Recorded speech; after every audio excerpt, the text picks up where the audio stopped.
अगर इस किताब को आज के परिदृश्य में रख कर देखें, और ये बहुत इत्तेफाक की बात है कि जब हम लोग इस किताब पे चर्चा कर रहे थे आपके साथ, ठीक उसी समय मुझे अलग अलग विश्वविद्यालयों से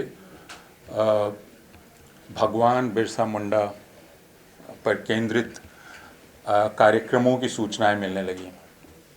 अब यह भी इत्तेफाक है कि हम आप बात कर रहे थे और फिर मुझे वो सूचनाएं आने लगी।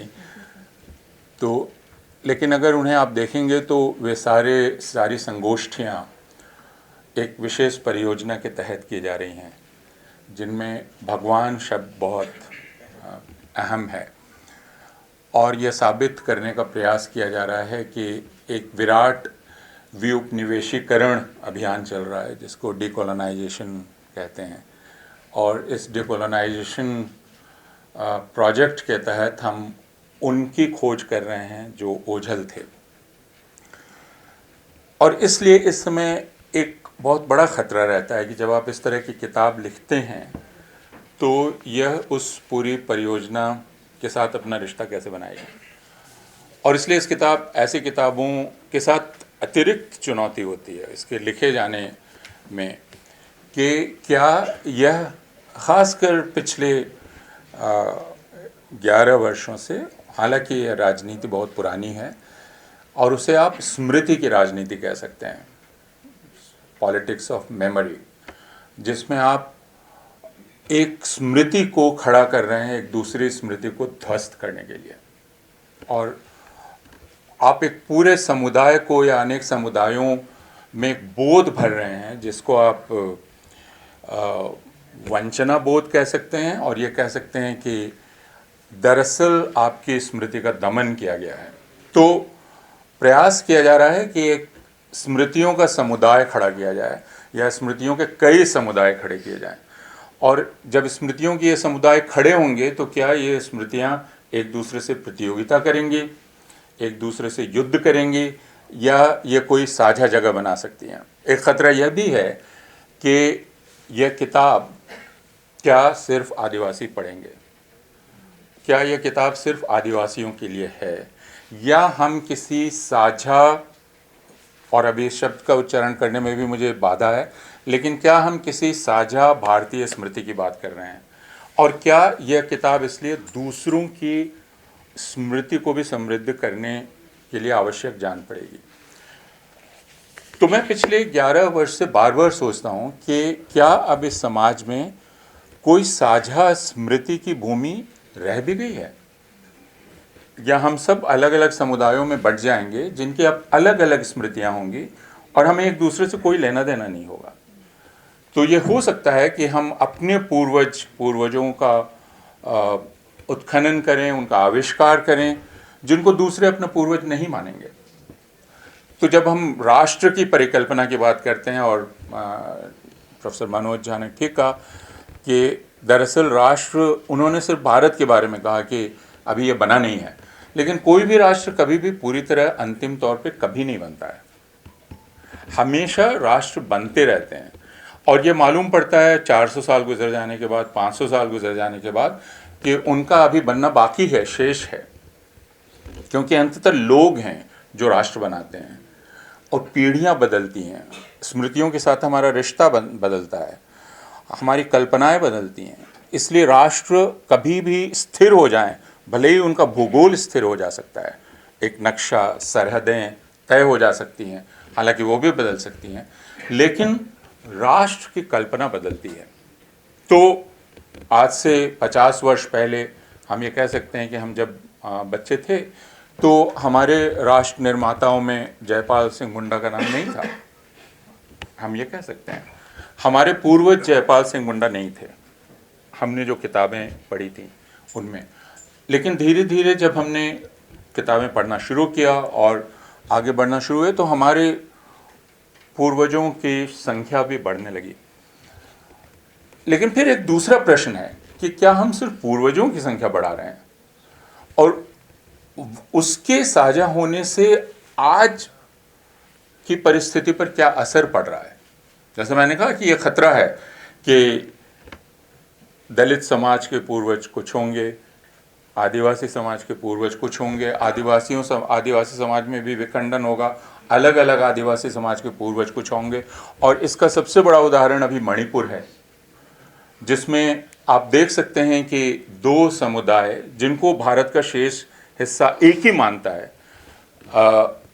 यानी अज्ञान इतना ज़्यादा है और अपरिचय इतना ज़्यादा है कि हम एक दूसरे में कोई फ़र्क नहीं कर सकते, लेकिन वहाँ अब एक दूसरे में से बिल्कुल अबोला है। कल हम जब दिल्ली में स्वतंत्र ट्रिब्यूनल की रिपोर्ट जारी कर रहे थे मणिपुर पर, तो वहाँ मणिपुर के दो समुदायों में तनाव इतना बढ़ गया कि हमें ऐसा लगा कि यहीं एक अप्रिय स्थिति उत्पन्न हो जाएगी। तो इसलिए मेरी चिंता अभी यह है कि जब हम आज अपनी स्मृतियों का निर्माण कर रहे हैं, तो क्या हम एक साझा स्मृति लोक बना सकते हैं, और वह साझा स्मृति लोक क्या एक साझा जनतांत्रिक जगह बना सकता है। सबसे बड़ी चिंता यह है, इस हॉल में मैं जब संबोधित कर रहा हूं तो क्या मेरी आवाज़ सिर्फ एक तरह के कान में जा रही है या हर तरह के कान में जा सकती है। यह एक इतना बड़ा सवाल है जिसका जवाब हम लोगों के पास नहीं है अभी। और इसका कारण यह है कि पिछले 11 वर्षों में जो हमला हुआ है हमारे ऊपर, आक्रमण हुआ है, और वो चतुर्दिक आक्रमण हो रहा है कि उसमें एक तरह से पूरा दिमाग भ्रमित है। हमें यह आश्वासन दिलाया जा रहा है कि हम सब उत्पीड़ित हैं। तो यह मेरी चिंता है कि हम जब इस तरह के प्रयास करते हैं तो क्या ये सांस्कृतिक प्रयास हैं, क्या ये राजनीतिक प्रयास हैं, ये किस प्रकार के प्रयास हैं। और दूसरा कि हम जिस साझा जनतांत्रिक भूमि की बात कर रहे हैं तो उसमें संवाद किस प्रकार होगा, हम वो संवाद कैसे करेंगे। सबसे बड़ी चुनौती इस वक्त, मनोज झा ने कहा, आप सब लोगों ने पहले उस पर बात की होगी, सबसे बड़ी चुनौती है एक संवैधानिक इकाई के रूप में अपने आप को स्थापित करने की और अपना अधिकार लेने की। और अब हम जिस जगह पर खड़े हैं उसमें इस बात से इनकार नहीं किया जा सकता कि आदिवासी अब अकेले जीवन नहीं जी रहा है। आदिवासियों पर चौतरफा प्रभाव है। हम छत्तीसगढ़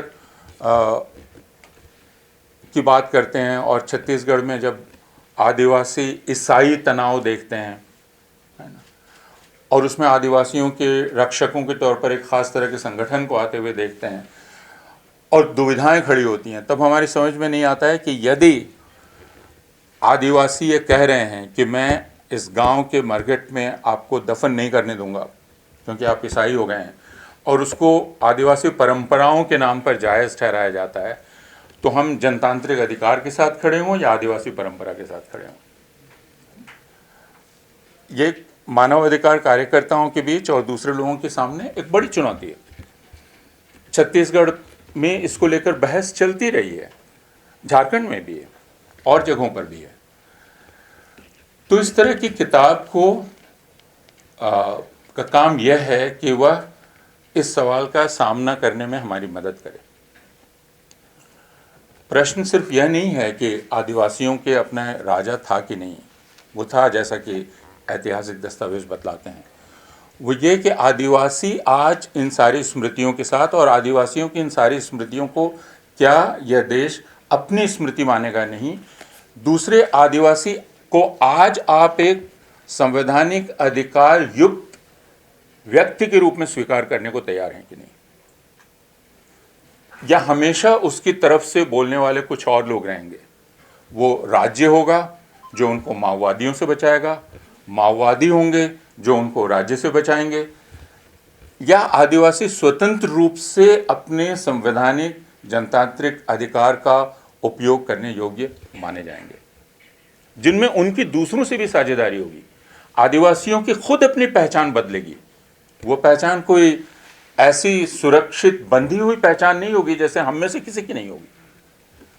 तो यह तरलता, जो पहचान की तरलता है, यह तरलता भी मनुष्य का स्वभाव है और वो आदिवासियों के साथ भी होगा।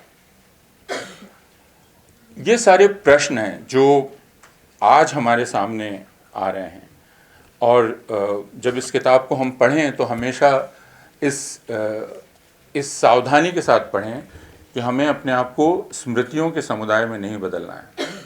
प्रश्न सिर्फ ये नहीं है कि हम कहाँ से आ रहे हैं, प्रश्न ये है कि हम कहाँ जा रहे हैं, वह दिशा हमारी क्या है। जिस तरफ से आ रहे हैं वहाँ ये सब लोग खड़े हैं और ये सब देखना चाहते हैं कि हम जा किधर रहे हैं। तो यह उत्तर हमें इन सारे लोगों को देना है जिनकी कहानियाँ इस किताब में दर्ज हैं। बहुत बहुत बधाई एक बार फिर और शुक्रिया।